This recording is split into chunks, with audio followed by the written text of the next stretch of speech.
Hello friends, welcome to cooking studio by Tonni. আজকে আপনাদের জন্য আরেকটি রেসিপি নিয়ে হাজির হয়েছি। রেসিপিটি হলো সোয়াবিন কারি। সোয়াবিন আমরা অনেকেই অনেকভাবে রান্না করে খাই, তবে আজকে আমি যেভাবে রান্না করে আপনাদের দেখাবো সেভাবে আপনারা রান্না করলে মাছ মাংসের স্বাদকেও হার মানাবে। তাই দেরি না করে দেখে নিন কীভাবে আমি সোয়াবিন রান্না করছি। আর হ্যাঁ, রেসিপিটি ভালো লাগলে লাইক দিন, শেয়ার করুন এবং চ্যানেলটি সাবস্ক্রাইব করে পাশে থাকুন। রেসিপিটি বানানোর জন্য প্রথমে আমি 300 গ্রাম সয়াবিন নিয়ে নিয়েছি। এবার চুলাতে একটি প্যান বসিয়ে জল গরম হতে দেব। জল গরম হলে পরে 1 চা চামচ লবণ দিয়ে দেব। এবার সয়াবিনগুলো জলে দিয়ে দেব।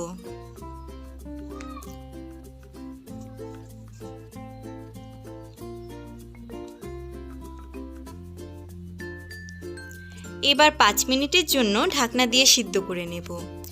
সয়াবিন এইভাবে সিদ্ধ করে নিলে সয়াবিনগুলো রান্না করার পরও সফট থাকে। 5 মিনিট পর ঢাকনা খুলে দিলাম। এবার সয়াবিনগুলোকে চুলা থেকে নামিয়ে জল ঝরিয়ে ঠান্ডা হলে পরে চিপে ভিতরে জলটুকু ফেলে দেব। দেখুন, আমি সয়াবিনগুলো চিপে নিয়েছি। এবার চুলায় একটি প্যান বসিয়ে কিছু তেল গরম হতে দেব। তেল গরম হলে পরে আগে থেকে ছোট ডুমো ডুমো করে কেটে রাখা 3টি মিডিয়াম সাইজের আলু দিয়ে দেব। এবার আধা চা চামচ লবণ ও সামান্য হলুদের গুঁড়া দিয়ে দেব।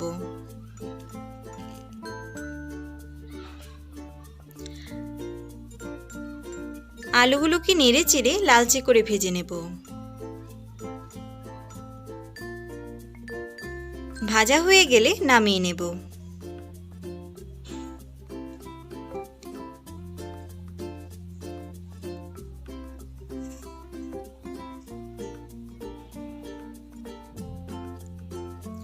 এবার ওই তেলেই সয়াবিনগুলোকে দিয়ে কিছুক্ষণ ভেজে নেব।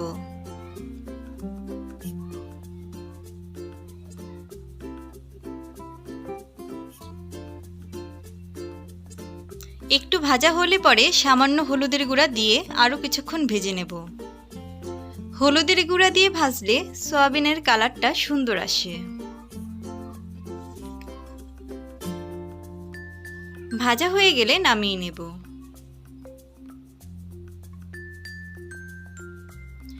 এবার চুলায় একটি প্যান বসিয়ে তেল গরম হতে দেব। তেল গরম হলে পরে 2টো শুকনো মরিচ মাঝখান দিয়ে ছিঁড়ে দিয়ে দেব। এরপর 2টো তেজপাতা, 3টে এলাচ ও কয়েক টুকরো দারচিনি দিয়ে দেব। এবার সামান্য জিরা ফোড়ন দিয়ে দেব। ফোড়নগুলো 10 সেকেন্ড ভেজে নেব। এবার 1.5 কাপ পেঁয়াজ কুচি দিয়ে দেব। পেঁয়াজ কুচিগুলো নরম না হওয়া পর্যন্ত ভেজে নেব।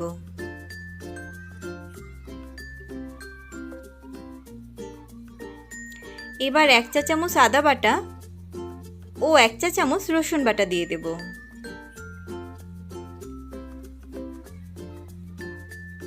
এখন আদা রসুন বাটাও ভেজে নেব। এবার 2টো মিডিয়াম সাইজের টমেটো পেস্ট করে দিয়ে দেব।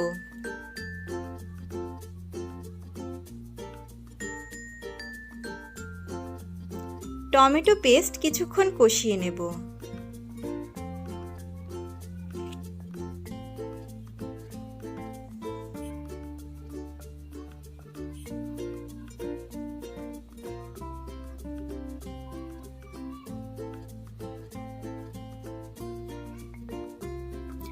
এবার 1 চা চামচ হলুদের গুঁড়া, আধা চা চামচ মরিচের গুঁড়া, 1 চা চামচ ধনিয়ার গুঁড়া ও 1 চা চামচ জিরার গুঁড়া দেব।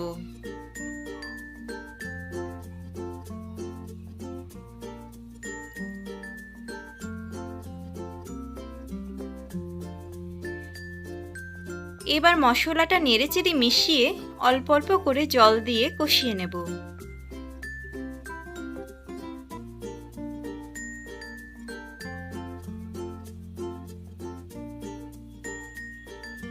এবার 1 চা চামচ লবণ দিয়ে দেব।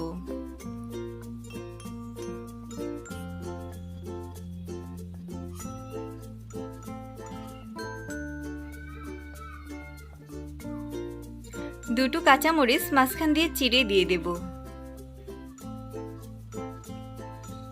ভালোভাবে কষিয়ে নেব।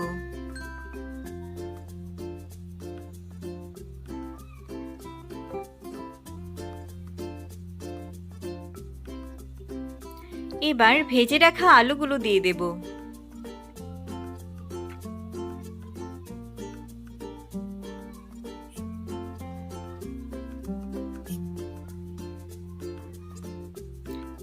তারপর সয়াবিনগুলো দিয়ে দেব। এবার সব মশলার সাথে সয়াবিনগুলো কষিয়ে নেব।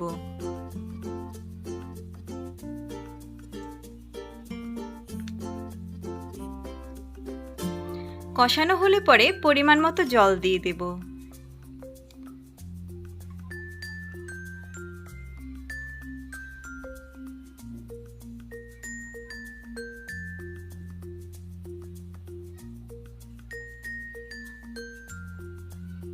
এবার 10 মিনিটের জন্য ঢাকনা দিয়ে রান্না করে নেব। 10 মিনিট পর ঢাকনা খুলে দিচ্ছি।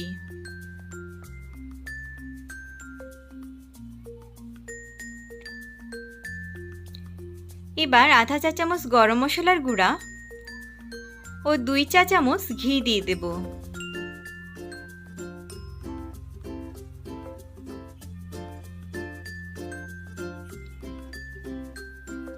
এবার নাড়াচাড়া করে মিশিয়ে নেব।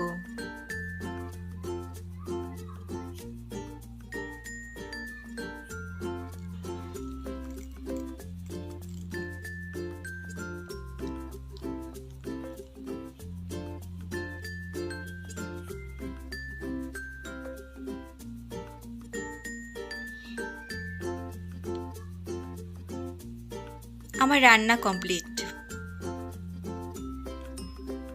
ব্যাস রেডি হয়ে গেল মজাদার সয়াবিন কারি। এবার মাছ মাংস খেতে ইচ্ছে না করলে এই রান্নাটি করে নিমেষেই মন ভালো করে নিতে পারবেন। ভিডিওটি ভালো লাগলে লাইক দিন, শেয়ার করুন এবং চ্যানেলটি সাবস্ক্রাইব করুন। ভিডিওটি দেখার জন্য ধন্যবাদ।